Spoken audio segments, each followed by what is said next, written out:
तो कर्मचारियों को वेतन और एरियर देने के लिए पैसे ना हो, लेकिन सूबे के मंत्रियों और विधायकों की मौज हो चली है। पंजाब सरकार ने मुख्यमंत्री की सैलरी में 100% और कैबिनेट मंत्री, विधानसभा अध्यक्ष और नेता विपक्ष की सैलरी में 66% की बढ़ोतरी कर दी है।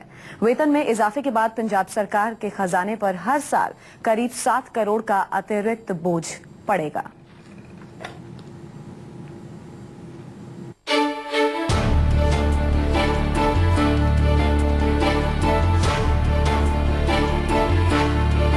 बेमौसम बारिश से देश के अन्नदाता त्राहिमाम हो रहे हैं। बर्बाद हुए फसलों के बाद कर्ज चुकाने के लिए पैसे तक नहीं है।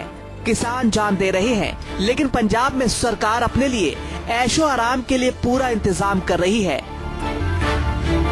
पंजाब सरकार अपनी सुख सुविधा के लिए अपनी सैलरी पर पूरा ध्यान दे रही है, या ये कहिए कि पंजाब सरकार की बिल्कुल चांदी हो गई है। पंजाब में मुख्यमंत्री की सैलरी में 100% और कैबिनेट मंत्रियों, विधानसभा के अध्यक्ष और नेता विपक्ष के वेतन में 66% का इजाफा कर दिया गया है। इसके साथ ही सूबे के सभी 117 विधायकों के वेतन भी बढ़ा दिए गए हैं। इस बढ़ोतरी से सरकारी खजाने पर हर साल करीब 7 करोड़ का अतिरिक्त बोझ पड़ेगा। पंजाब के मुख्यमंत्री के वेतन में 30, 40, 50 नहीं बल्कि पूरे 100% का इजाफा किया गया है। यानी अब उन्हें हर महीने 50,000 के बजाय 1 लाख रुपए मिलेंगे। यही नहीं, डिप्टी सीएम, विधानसभा के स्पीकर और डिप्टी स्पीकर और नेता विपक्ष को अब 30,000 के बजाय 50,000 रुपए मिलेंगे और पार्लियामेंट्री सेक्रेटरी की 20,000 के बजाय 40,000 रुपए मिलेंगे। मजे की बात यह है कि विधानसभा में भले ही कांग्रेस अकाली बीजेपी सरकार से हर मसले पर 36 का आंकड़ा रखती हो और पंजाब की खस्ता हाल अर्थव्यवस्था के लिए सरकार को घेरती हो, लेकिन सैलरी बढ़ने के मसले पर वो भी सरकार के साथ खड़ी दिखाई दे रही है। सरकार के इस फैसले में कांग्रेस को कुछ भी गलत नहीं लग रहा। हालांकि कांग्रेस सूबे के कर्मचारियों के लिए घड़ियाली आंसू जरूर बहा रही है।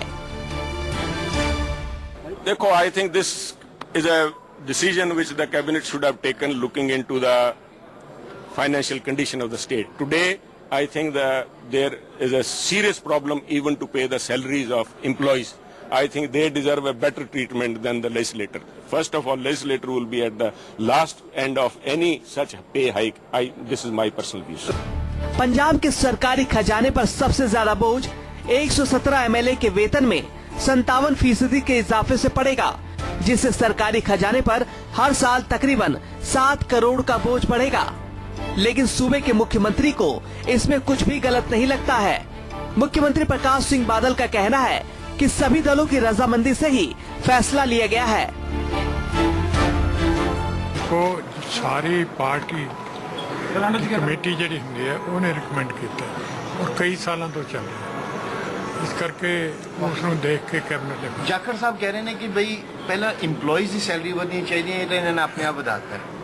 उन्होंने मेंबर्स ने और उन्होंने आप इस गल से आप ही रह देते। पंजाब सरकार में शिक्षा मंत्री अपने सूबे की तुलना पड़ोसी राज्यों से कर रहे हैं। शिक्षा मंत्री की दलील है कि हरियाणा के विधायकों की सैलरी बढ़ाई गई है और हिमाचल प्रदेश में भी विधायकों की सैलरी ज्यादा है। साडा पंजाब स्टेट इहो जी आ जिहदे विच पिछले 7 साल तो कोई विधायकों की जिहड़ी तनख्वाह नहीं वधी। कंपैरेटिवली हरियाणा स्टेट ने इन्हें टाइम दे विच 2 बारी वधा दित्ती है। अज भी जिहड़ियां असीं वधाइयां साडे नालों वध हिमाचल दी और हरियाणे की जिहड़ी सैलरी है। तो असीं कई बारी जदों कोई विधायक ते गल करदा उस गल उहदी तनख्वाह उहदी 25,000 आ ते कई बारी शर्म भी महसूस हुंदी सी कि एक क्लास 4 तो भी थल्ले आ। तो मैं समझदा हैरानी की बात यह है कि वेतन में इजाफे के लिए जिस हरियाणा की मिसाल पंजाब के शिक्षा मंत्री दे रहे हैं, वहाँ अभी भी मुख्यमंत्री का वेतन 50,000 रुपए ही है। चूँकि सवाल वेतन का है, इसलिए विपक्ष भी सरकार के इस फैसले पर गोल मोल जवाब दे रही है, जिससे साफ पता चलता है कि सरकार के इस फैसले में सभी दलों की रजामंदी है।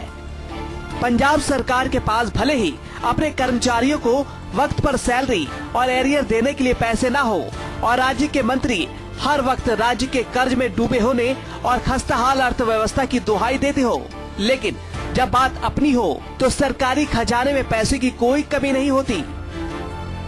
मोहित मल्होत्रा, चंडीगढ़, न्यूज 24।